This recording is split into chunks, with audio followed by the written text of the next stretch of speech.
Mendonça deve abrir um procedimento para apurar as circunstâncias da troca do delegado da Polícia Federal à frente das investigações da fraude do INSS, em que Fábio Luiz Lula da Silva, o Lulinha, apelido carinhoso porque está gordo igual uma capivara, é citado. Mendonça vê que é responsável pela relatoria, no caso no STF, considerou insuficiente a explicação da Polícia Federal para a substituição feita sem que ele tenha sido comunicado previamente.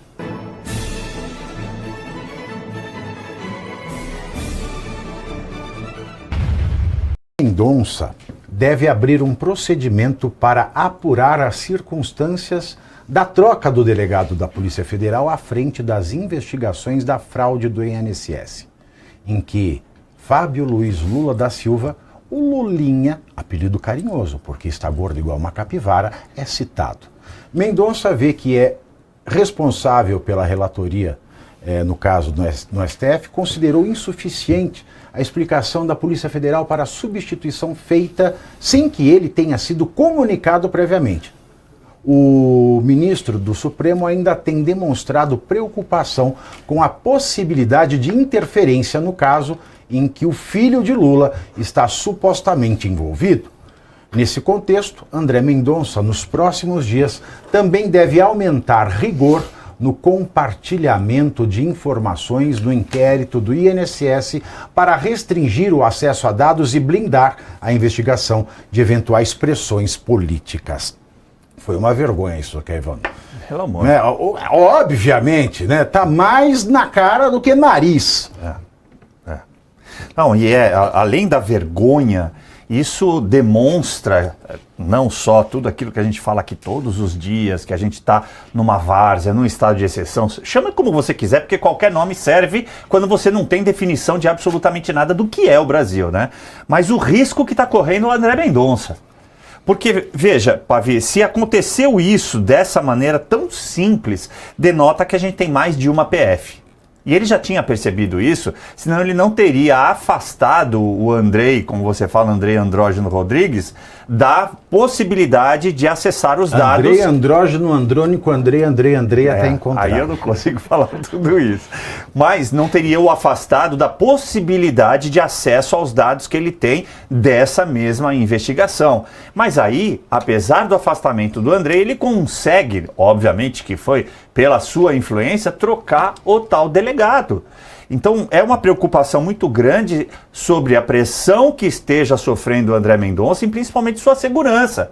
Porque me parece que ele é, neste momento, alguém com vários holofotes sobre as suas atividades e que pode, no futuro, evidentemente, comprometer o caso que ele está investigando. Então, isso envolve o filho do atual mandatário da República, né, o Dilma desinelegibilizado, que é isso que ele é, e que, obviamente, tem um poder catastrófico para um momento eleitoral, como a gente está atravessando, Pavinato.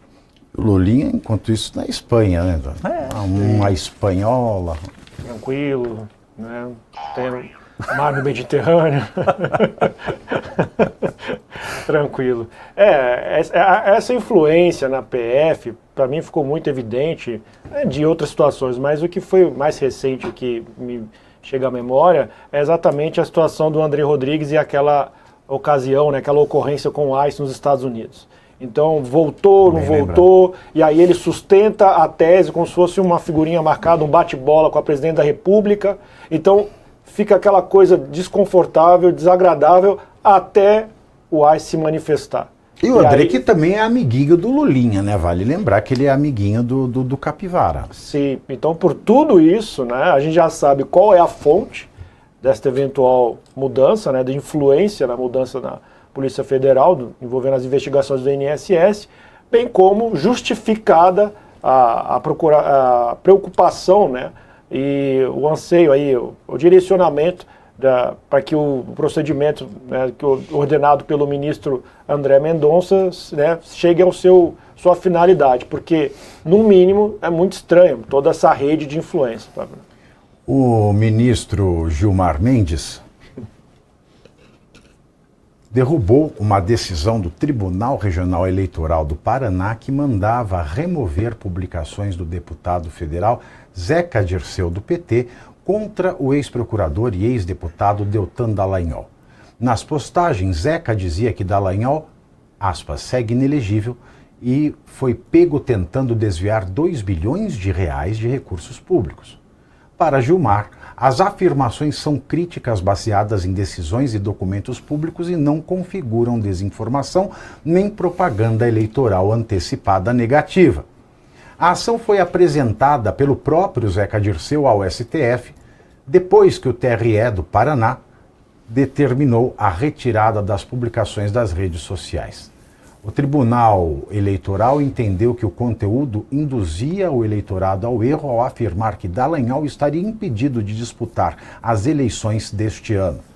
Ao analisar o caso, Gilmar afirmou que a decisão do TRE afrontou precedentes do STF sobre liberdade de expressão. Além disso, segundo o ministro do STF, as publicações estão amparadas em documentos públicos e interpretações de decisões judiciais já tomadas pela Justiça Eleitoral. Em reação, Dallagnol divulgou nota oficial e afirmou que a medida abre espaço para a circulação de fake news a seu respeito.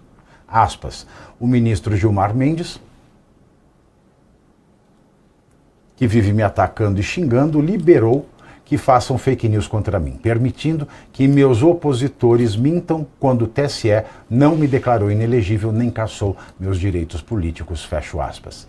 Deltan Dallagnol também classificou a decisão de Gilmar como exemplo de arbítrio judicial e disse que a situação reforça seu propósito de buscar uma vaga no Senado para, segundo ele, combater os abusos de poder no STF.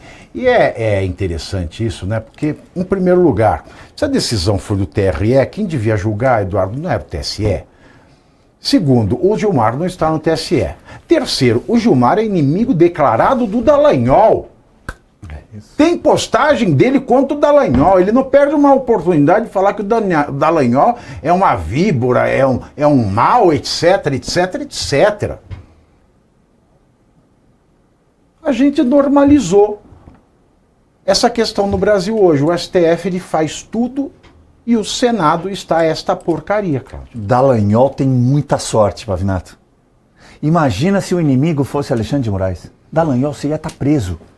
Olha, agradeça, né? Recorra, faça o que você precisa fazer, mas agradeça. Mantenha a distância, porque se fosse outro, acho que você estaria pior. Agora, tirando essa ironia, evidentemente, você já colocou muito bem aí, Pavinato. É uma questão que fugiu à competência, né? Mas também é outra coisa natural. A gente está, infelizmente, normalizando absurdos no Brasil e um inimigo, né, declarado estando com a toga pode fazer o que quiser contra o seu desafeto. É lamentável, para dizer o mínimo. Você acha que o Dallagnol vai recorrer para quem agora, Salles? Não tem como. A gente ri para não chorar, porque... né, esse mesmo ministro é o ministro que sai processando as pessoas, né, para receber indenização. E aí, por contrapartida, ele comete esse tipo de decisão. O que a gente vai falar? Né? E aí a gente começa até a abertura do programa, né, falando da flexibilização da lei positivada, né, da imparcialidade, do juiz natural, né, ninguém chegará julgado senão por uma autoridade competente, não haverá tribunal de exceção. Aos amigos tudo, aos outros o rigor da lei.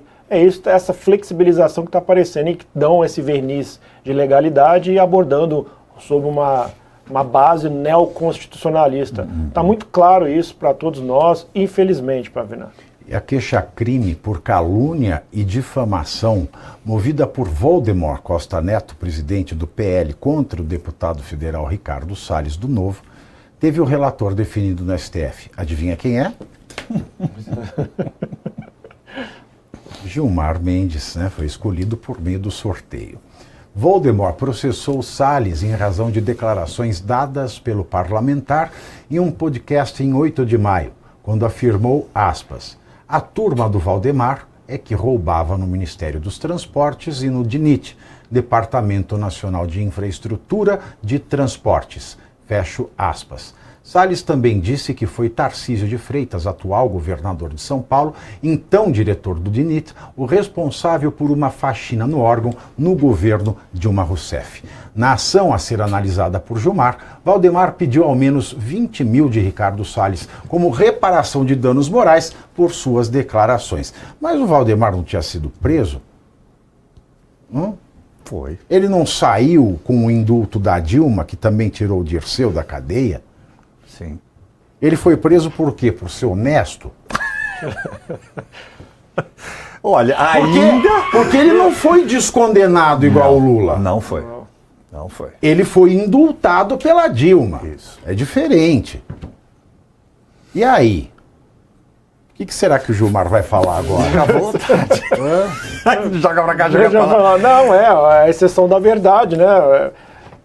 Ele vai processar, mas eu imagino o patrono dele, né, do Valdemar, ele peticionando, né, tentando buscar os fundamentos para obter a reparação, e aí ele pergunta para o seu cliente, olha, mas e a exceção da verdade? Ele esquece isso que a gente dá um jeito. É o que me aparenta, eu não vejo outra forma. Igual me lembrou o Pavinato, ele foi indultado, então ocorreu, né, bom, ele foi preso por causa de quê, então? Eu fico imaginando, fico Prisão ansioso de para saber. ventre não foi. Prisão de ventre não foi. Eu fico ansioso para saber o que Gilmar Mendes vai dizer sobre isso agora, né? Agora eu quero muito saber a decisão do Gilmar. Mas o Brasil realmente, como eu tenho repetido, não vou cansar de dizer, se tornou uma várzea, né? E o campo está alagado, gente, está difícil.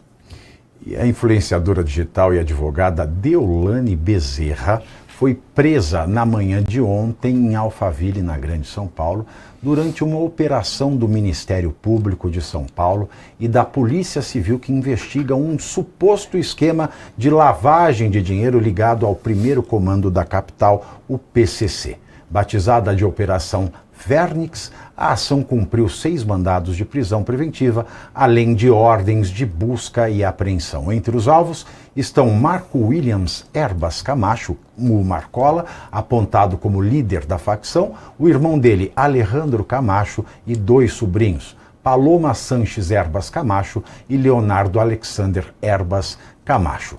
As investigações apontam para um esquema sofisticado de ocultação de patrimônio que utilizaria empresas de terceiros para movimentar recursos atribuídos à facção criminosa. A investigação, que levou à prisão de Deolane Bezerra, ganhou força depois que a polícia localizou imagens e depósitos e movimentações financeiras destinadas a contas ligadas à influenciadora em aparelhos apreendidos durante a apuração.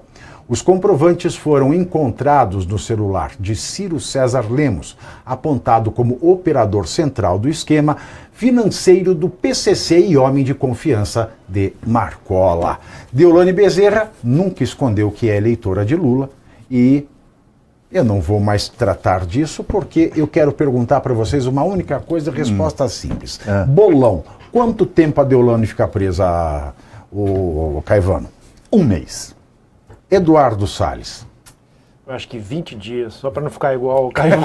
Bom, muito bem, o tempo poderá, né? Nós vamos amarrar a aposta em dinheiro aqui agora, né? E você também faça essa brincadeira nesse final de semana na sua casa. Obrigado, Eduardo, obrigado, Caivano, obrigado a vocês. Nós estaremos de volta ao vivo na segunda.